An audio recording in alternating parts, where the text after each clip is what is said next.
Buenos días, licenciada y compañeros todos. En esta mañana voy a exponer sobre lo que es el proceso de enfermería aplicado al adulto con ACV hemorrágico con hemorragia subaranoidea. Mi nombre es la licenciada Carolina Luján Revilla.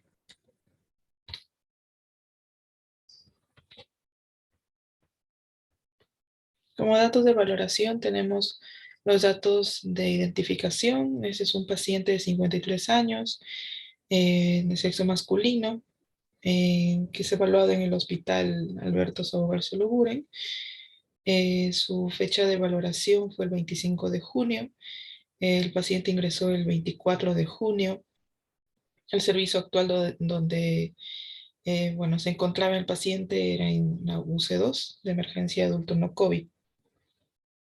Los datos que se ha podido recolectar es a través de la historia clínica.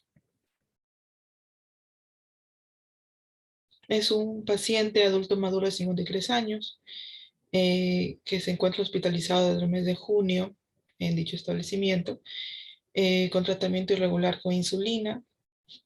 Su esposa refiere, según la historia clínica que he podido evidenciar, que el inicio fue lo que presentó el paciente: cefalea intensa, con un EVA 10 de 10 tipo pulsátil, mareos, náuseas, no vómitos. El motivo por el cual había ingresado al Policlínico Barton, donde referido al Hospital Sabogal, y fue hospitalizado en el área de shock trauma. Luego pasa a la UC2, evaluado por neurocirugía, con una escala de coma de grado de 13 puntos. También presenta disartria a la evaluación. Actualmente no refiere cefalea. Como antecedentes patológicos, es un paciente con antecedente de diabetes tipo 2 y también de hipertensión arterial.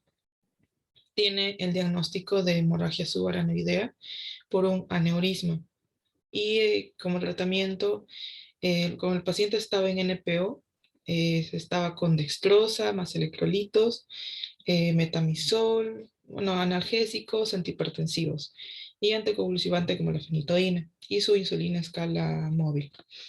Como exámenes auxiliares, tenía su hemograma, examen de glucosa en sangre, examen de orina, examen neurológico, riesgo quirúrgico porque el paciente iba a ingresar a sala para una craneotomía. En el AGA se ha podido evidenciar sodio de 125, potasio 3.2, lactato 1.6. El resto, normal. En lo que es respiratorio, el CO2 de 54. El EKG también que se realizó, normal. El paciente estaba en posición semifoliar de 30 grados. A la evaluación presentaba dificultad en el lenguaje y evidencia también la enfermedad neurológica. En el control de glicemia, el día 24 tenía 164 y 96 en ese mismo día de la evaluación. El paciente en eliminación no presentaba estreñimiento y orinaba de manera espontánea. En condición cardiorrespiratoria, la PEA estaba en un 130-70 con una PAM de 90, frecuencia cardíaca normal. Tenía también dificultad motora en la marcha. En la capacidad cognitiva presenta disartria y el nivel de conciencia con un Glasgow de 13 puntos. También tenía un CBC, en lo cual el paciente se quitó este CBC, estaba con catéter venoso periférico.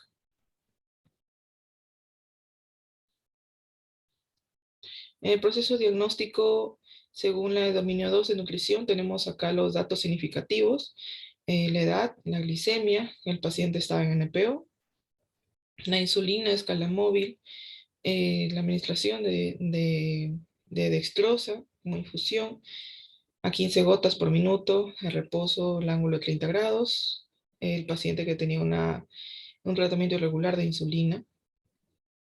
¿no? No tenía control de su diabetes. Y el paciente con neurológico, ¿no? Con antecedente de diabetes mellitus.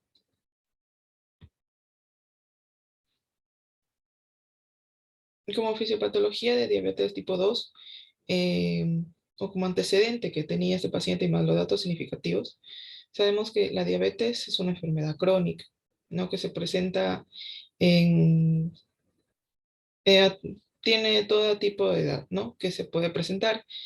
En este caso, el paciente tenía 53 años. La diabetes sabemos que es cuando tipo 2, cuando el páncreas no produce insulina suficiente o cuando el organismo no utiliza eficazmente la insulina que produce. No, la insulina va a ser es una hormona que regula el azúcar en sangre.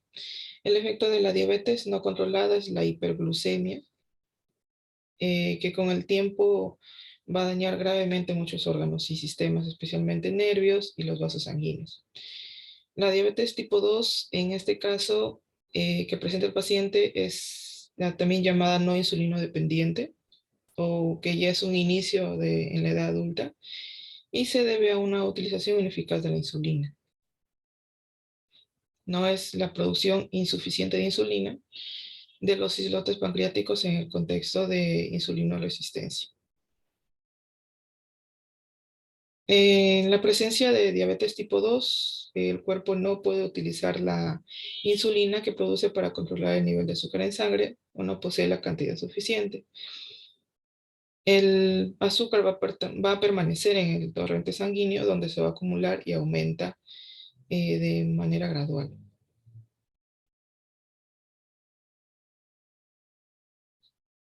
La diabetes va a provocar una deficiencia de antitrombina, que es serpina anticoagulante, que contribuye al desarrollo de trombosis entre los pacientes que sufren esta enfermedad crónica. La trombosis venosa ocurre cuando un coágulo de sangre, también llamada trombo, se forma en una vena, un coágulo, o una parte de este que se desprende del sitio de formación y se desplaza por el torrente sanguíneo hacia el cerebro. Surge una complicación llamada embolia. También otra complicación es la neuropatía diabética. También puede haber pérdida de sensibilidad,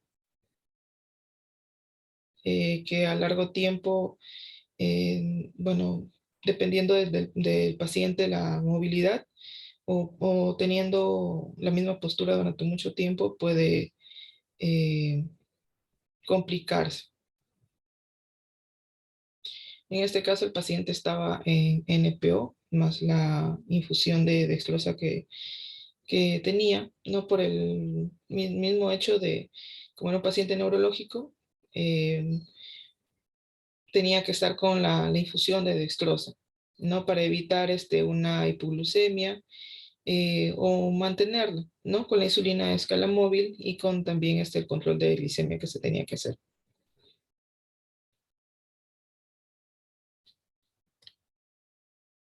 Por eso que el diagnóstico es el riesgo de nivel de glucemia inestable relacionado con el manejo farmacológico y la gestión inadecuada de la diabetes.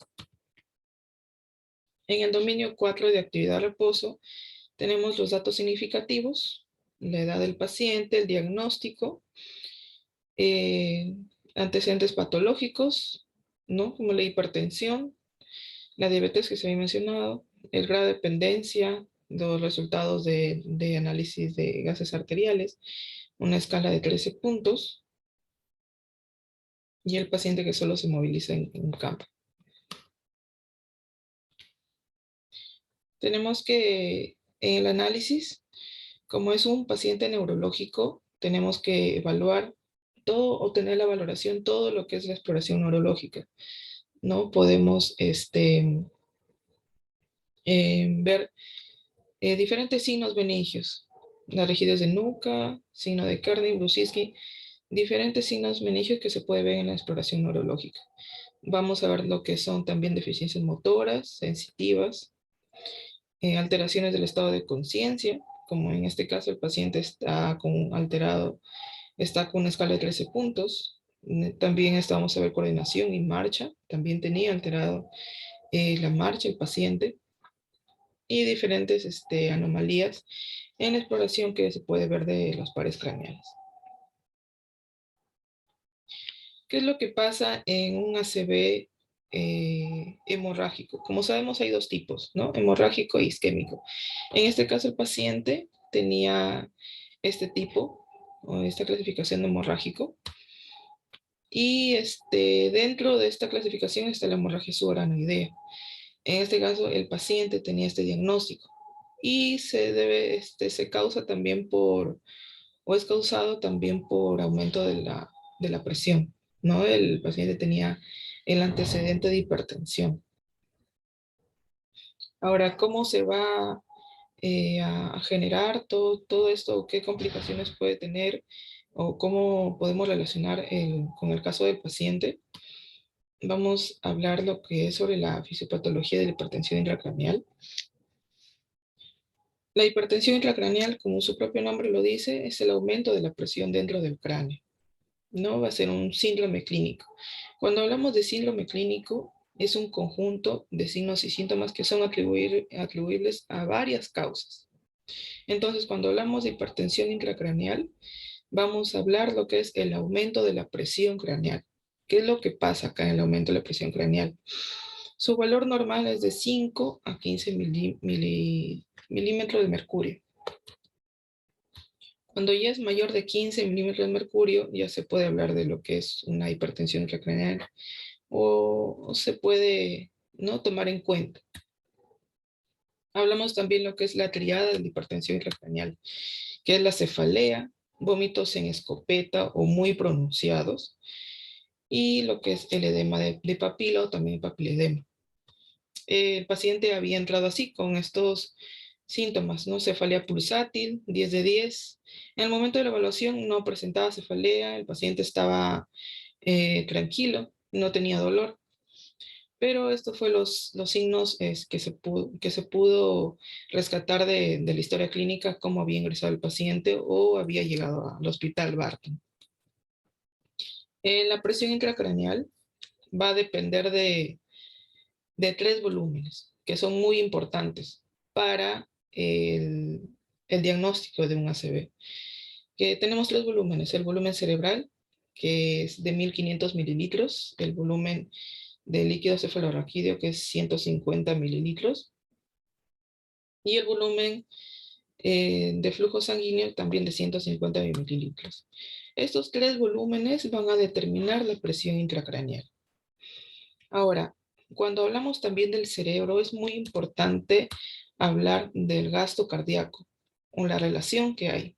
Sabemos que el 15% de nuestra sangre, del total de nuestra sangre, nuestro cuerpo, está destinado al cerebro. Nuestro cerebro consume el 20% del oxígeno inspirado. El consumo energético va a ser el 60% de sinapsis y el 40% de metabolismo basal. Y el flujo de sangre cerebral de 150 mililitros, más o menos 45 a 55 mililitros por 100 gramos de tejido cerebral por minuto. Y nuestro cerebro va a vivir o va a estar en funcionamiento gracias a la glucosa y también al oxígeno. Entonces, ¿cómo nuestro flujo sanguíneo cerebral o cómo se puede ver alterado? El flujo sanguíneo cerebral va a depender de la presión de la perfusión cerebral, la PPC, que está relacionado también con la resistencia vascular central. La presión de perfusión cerebral, que tiene un valor normal de mayor de 50 mililitros de mercurio, va a depender de qué, de la PAM, de la presión arterial media, menos la presión intracerebral. Como recordamos, tenemos la fórmula de la presión arterial media, ¿no? La sistólica más la diastólica por 2/3.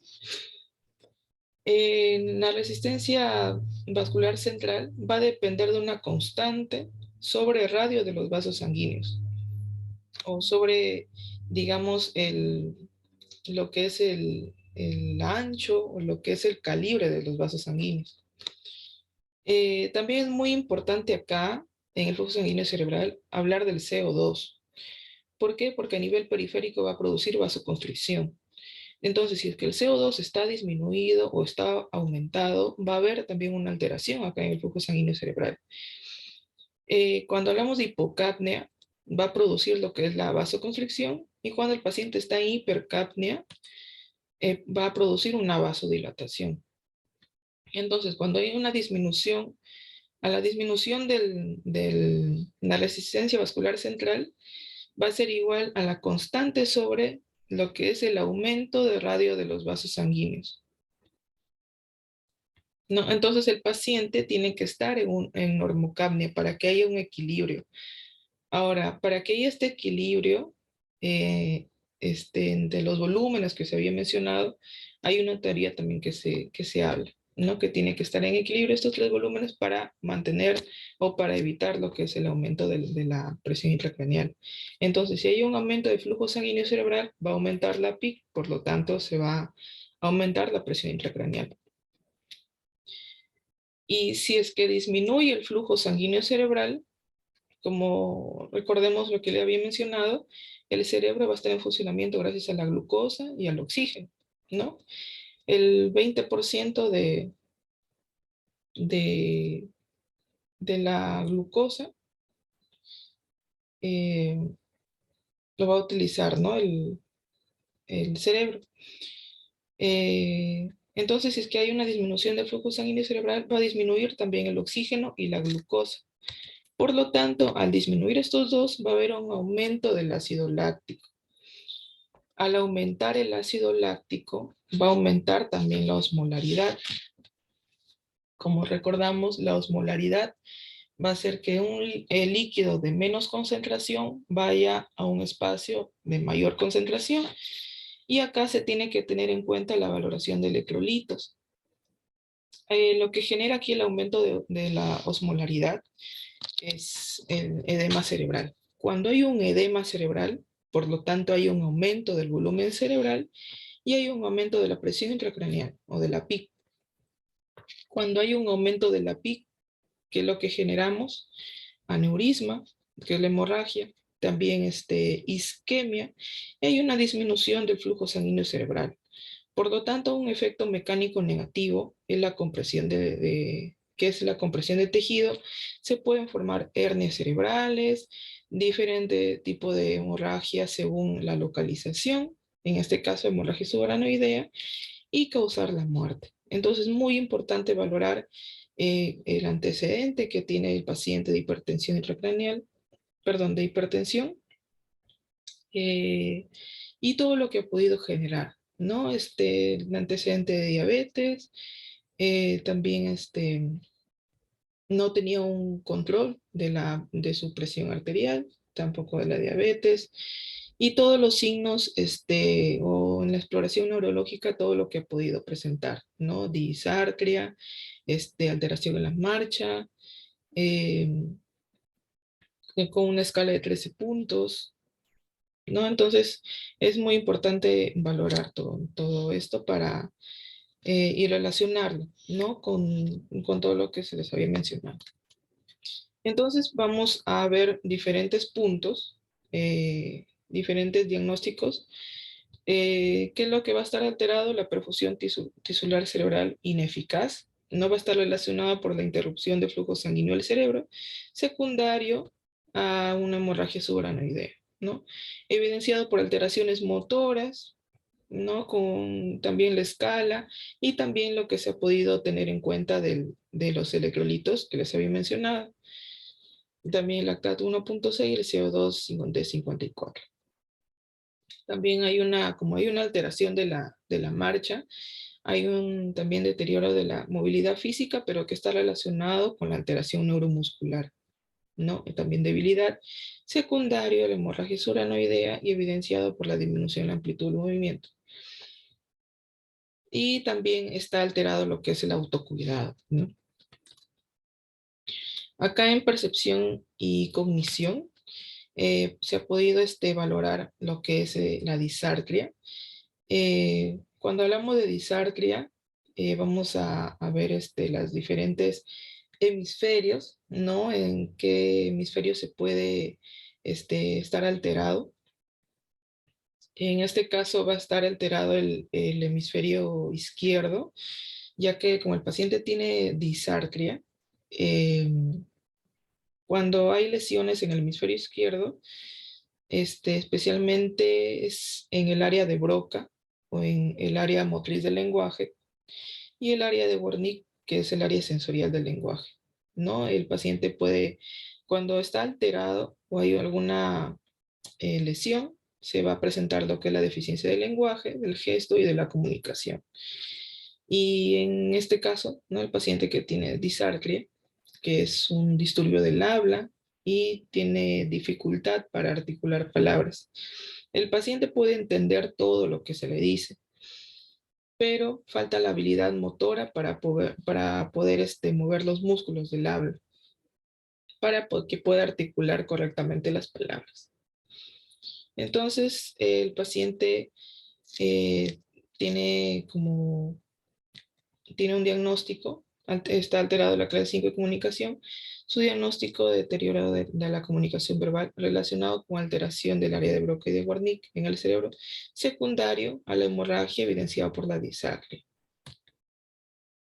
Acá son varios diagnósticos de enfermería que han sido este, eh, vistos por este paciente o todo lo que pueda presentar el paciente, la perfusión que les había mencionado, el deterioro de la movilidad física, todo el autocuidado que también está alterado, la ansiedad que también se ha podido evidenciar en el paciente, el deterioro de la comunicación verbal, riesgo de nivel de glucemia inestable, también el riesgo de infección por los procedimientos invasivos, el CBC, también que se había quitado el CBC, se había colocado catéter venoso periférico, también que está relacionado por su antecedente de diabetes mellitus, y el riesgo de caídas por el mismo deterioro neuromuscular que tiene, también la disminución de la fuerza, y todo lo que es la alteración neurológica, ¿no? Y se puede ver el plan de cuidado de cada diagnóstico, valorando siempre en la perfusión tisular cerebral ineficaz, valorar todo lo que es en lo neurológico, ¿no? Teniendo en cuenta también la posición del paciente en ángulo de 30 grados para que así ayude a aumentar la perfusión o ayude al flujo sanguíneo, la toma de AGA, el control de AGA, la administración del tratamiento indicado, ¿no? Todo lo que se pueda tener en cuenta. El deterioro de movilidad física también,